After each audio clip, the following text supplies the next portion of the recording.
plus the Ruby is such a strong mid lane duo that can be a problem for the Minotaur walking around the river. Now, if history repeats itself, looking from the side of Fireflux Esports, if it's not banned out, I think they're going to go for their signature export pick. Definitely can work in their favor and something they're a little bit more comfortable on. I mean, it seems like they're kind of leaning into their comfortability with this draft, right? Like you said, a staple pick from Apex 47 on the Minotaur. One of those marksmen that we see time and time again with the Claude, especially with the carry not being available. That's probably Sunshine's next best answer. The export does get banned out, though. Onic with the good read for the denial. And Fireflux responds back, taking out the Barats. Yeah. Maybe a backshot again for as the last ban for Fireflux Esports. Onic, we're looking for your alien heroes. Maybe Arlet. It's also a hero that that Fireflux Esports likes to play. They also pick up Phoveus. In fact, that's a surprise. But maybe in this particular game, maybe that's not gonna be the case. When they played up against Blacklist, it was Dyroth actually that they went in with.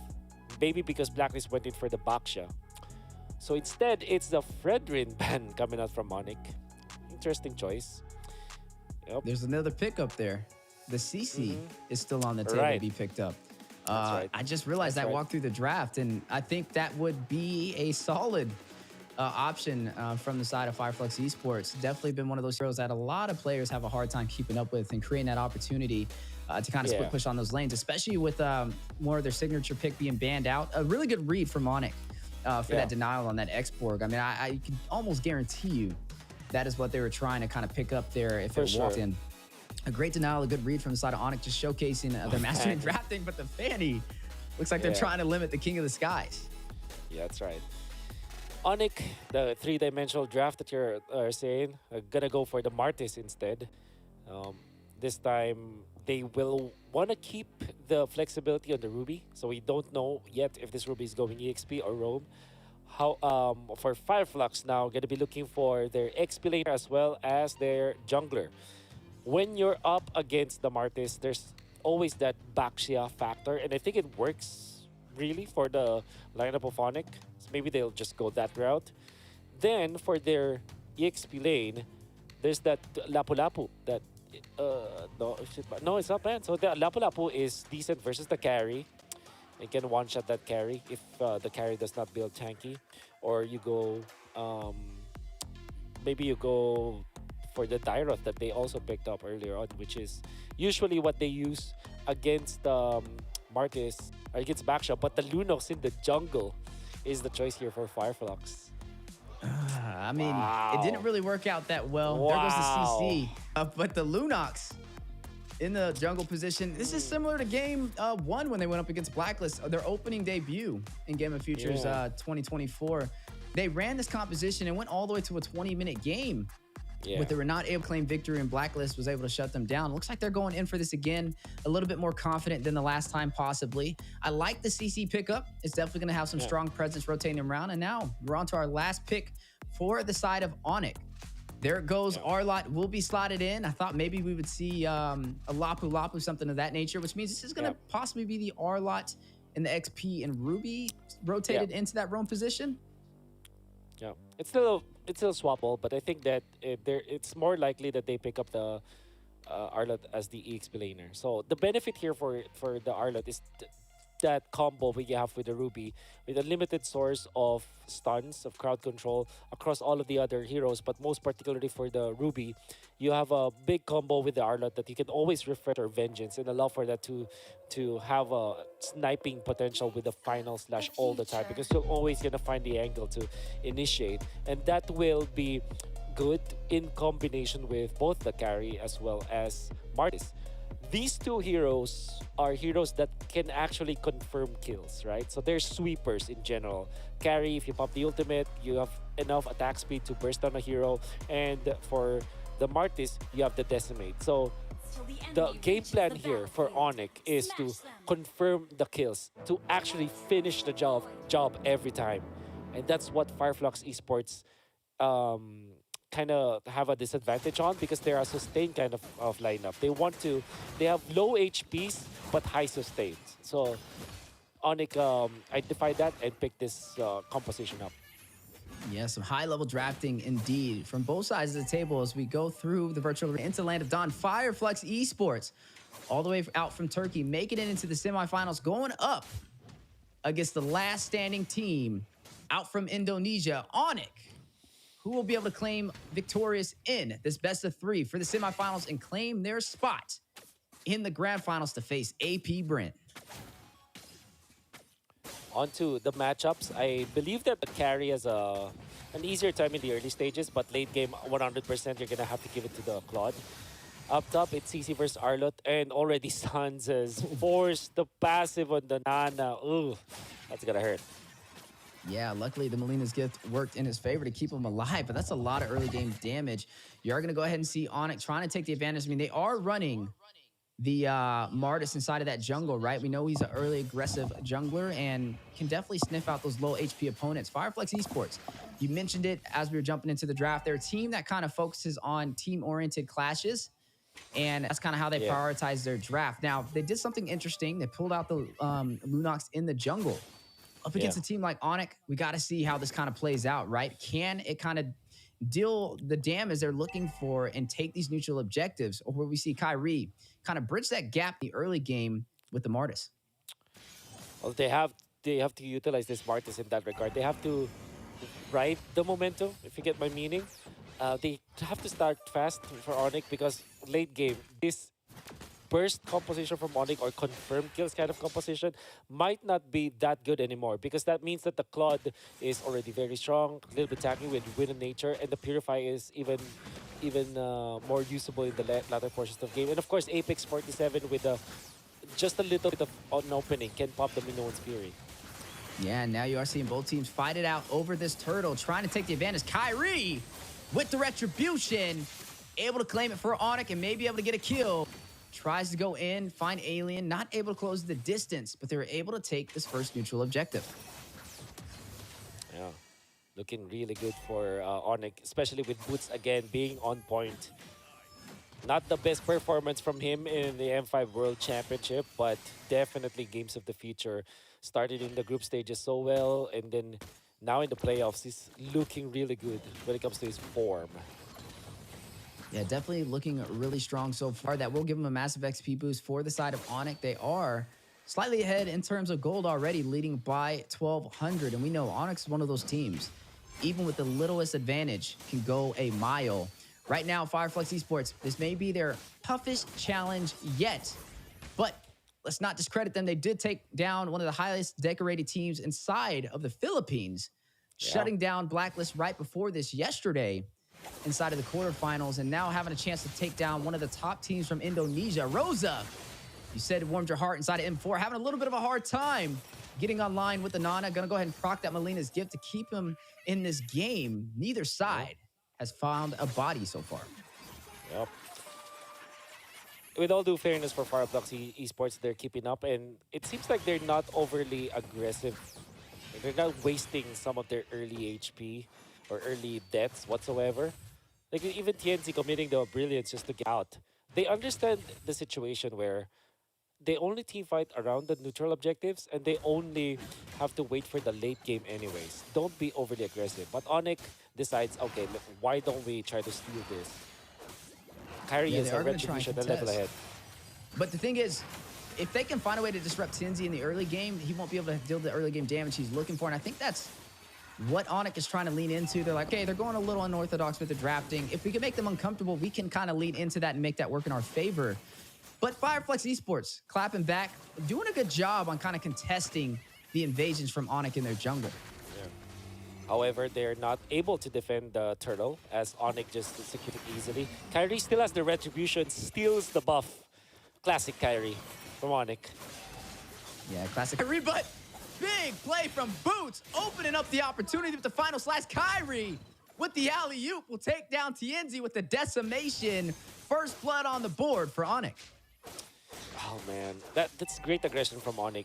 First, they went in for the purple buff for an attempt on the invade. And while sure that Fireflux Esports was able to fend that off, it meant that they had to utilize their Minoan Fury on Apex 47. And the early stages of the game, that ultimate is quite long when it comes to like it's a cooldown. So Afterward, Onic had the free pass to go to the turtle.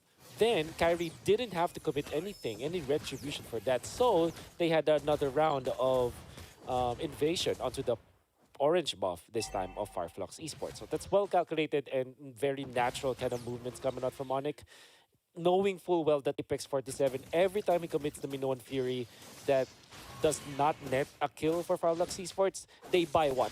1 or 2 minutes of gameplay, of And free they're definitely gameplay. kind of leaning forward into that. I mean, you're talking about the Lunox in the jungle being good with early aggression, but with Kyrie able to take her down, that's going to put her in a little bit of a disadvantage rotating around the map.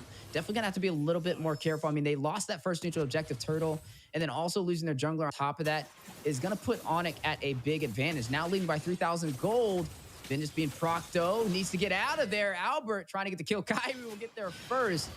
2 kills left unanswered so far. Onic leading the way with the set onto the orange buff. I'm offended over there from Keyboy, and it looks like he was able to get it. Kyrie with the steal. Grand Theft Orange. Oh my god, the timing coming out from Kyrie. And then obviously the crowd control immunity that you get from the Ashura's aura, or wrath, Ashura's wrath from Martis. My god, that was he planned that so well. He knew that eventually the Minotaur will go for the Minoan's Fury, and it paid dividends for Onic. Again, they're just taking away farm from TNZ. And as a Lunox, you don't want to ever be in this kind of spot. It's difficult to play catch-up when you're playing Lunox. Yeah, it's going to be a little bit of a struggle now for TNZ trying to catch up. Definitely going to have to play a little bit more passive, cool, calm, and collective. But speaking of cool, calm, and collective, the rotations so far from Onic have been on point. Almost able to claim that turret on the top side, putting a lot of pressure into the mid lane, and it will fall. Now they'll be able to invade the jungle of Fireflux Esport with ease. As you are going to see on the bottom side, another turret will fall into Onic's hands. Looks like Alien was not able to fend it off in the invasion onto the purple buff. A possible recipe made for disaster for Fireflux Esport. The Lunox jungle just not picking up the pace so far. Yeah. Again, they forced the Minoan Fury. That's 60 seconds at level 1, where you don't have a big ultimate. Then Kyrie, with a massive level advantage over TNZ, there's really no chance at all for Fireflux Esports to defend these invades. Kyrie's level 12 at this point. Woo! Speaking of Kyrie, able to get that kill. Where did Apex 47 go? It was so quick, I blinked, and he disappeared. Kyrie over here pulling out magic tricks. Albert, able to claim the tier 2 turret on the top side. Fireflux Esports now stripped down to their tier 2 turrets. 8 minutes in. What was that play from Onic? Was literally like a fraction of a second in a Minotaur. A tanky hero, gone in a fraction of a second from the combo of Onic. And it was just the one displacement tool coming up from Kyrie that the Mortal Coil was used and was able to snag Apex 47 in a bad spot. It allowed for the rest of Onic. I didn't even remember who else is there. I only remember Kyrie and just the immense amount of farm in this Martis. Level 13 at 9 minutes. Level 13 at 9 minutes. He has double the amount of gold with Tinzy right now, too. Tinzy was at 3,000. He's sitting at 6,000 right now. 3 kills in and another objective into his hands. Definitely taking advantage of the early phase. Can still play. Called in, though. Stands. One-man army. Use the Black Shoes. Minoan Fury will drop down from Apex 47, but at what cost? His boots will take him down. No exchange. I mean, for Fireflux. Fortunately, that's a Minotaur, but he did commit the ultimate again, so that's another 60 seconds that they don't have the Minoan Fury. On defense mode now for Fireflux Esports, so what they can do is just to wait for Onic to get in front of their base. And the best case scenario for Fireflux Esports at this point is to not lose any inhibitor turret. That is the only, that's the only W that they can actually hope for at this point. Will Onic allow them to do that? It seems like Onic are clinically taking over this game. And they have a composition to be able to kind of end this early if they kind of play it right? You see in Fireflux on a stand, not trying to allow this Lord to take this inhibitor. It will fall. Looks like Onic was not able to open up the base. They may have to put punches here. They don't have minions in every single lane to be able to contest, but they may still go in for it. I mean, they're early aggressive for a reason, right? They picked this composition with Kyrie on the Martis to bridge that gap in the early game, and that is exactly what he has done so far, leading highest kills on the game, 3-0-0. Oh my! I'm out of words. It's Onic just like I said, systematically, clinically going for the siege. Ooh. Safely, Keyboy. I'm offended, connecting on to Apex 47. Almost bursted down, Albert. Chunking him very low. Ooh. Will make his way back over to the base for some regen. Definitely rethinking that decision. Need to be a little bit more careful. I mean, he's easily bursted down, and he's the beefiest one on the team.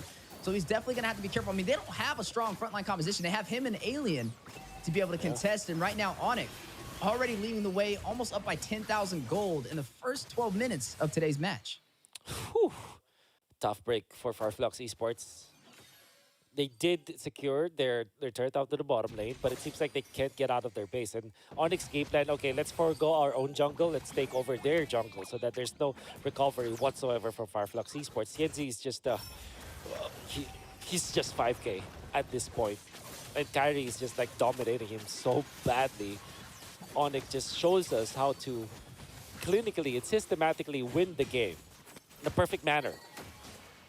Speaking of systematically, Sunshine, though, top side, we'll be able to clear some of those minions, trying to open up the opportunity, trying to find a trade somewhere on the map, and a good job finding his way to the top side to be able to get those minions there. I don't think he'll be able to clear it, though. You are going to go ahead and see Boots try and get there in time. He may be able to get it, though, but I like where his head is, right? He's definitely focusing on these objectives, even when they're down by such a major deficit. It's not even a high kill game. This is just overall Onic dominating in the early phase and getting to those objectives first. Look at it already, pulling the aggro for this Lord. Ooh, big setup though. Yours. Aura will connect. Rosa. Melina's gift will be procced. Onic on the chase though. They spotted out the back lane. You're going to see Albert find Alien. He's going to go ahead and get shut down, finding his second death of the game. Onic now leading unanswered, 5 kills ahead and leading by 10K with the Luminous Lord claimed in their favor. Suns actually forced Apex 47 to get out, and now TNZ had to pop the Brilliance once again. Fortunately for all of the changes that we know for the Lunox now, Brilliance and Chaos is relatively quicker when it comes to the cooldown, so you have to wait for 20 to 30 seconds. But that's still an ultimate that's down, and TNZ just can't find an opening to make this jungle Lunox even bearable at this point. Another Brilliance used. Sans is just destroying Flux Esports now. And it looks like they may go in for a possible game ender. Look at the Luminous Lord in the mid lane. Lanes are being synced currently for Onic. I mean, look at Keyboy, right? He's looking for that setup. A major I'm Offended may be on the way. The placement is crucial. Luminous Lord makes his way into the base. Onic on a way, raising that banner high for Indonesia, trying to claim this game with an early finish at the 13-minute mark. Luminous Lord very low, though, will be bursted down big, but no fury response from Apex 47, but Kyrie will find the kill and shut him down with the decimation. Brilliance activated from TNZ. Alien trying to frontline the damage. Kyrie will get another. Finds the double kill and shuts him down. Blazing duet from Sunshine. Trying to clear out these minions in the mid lane. Keyboy with the set. Kyrie with the kill. And looks like they will be able to get another. TNZ will find Kyrie though. But Onic able to shut down Flux Esports with the early finish in game 1.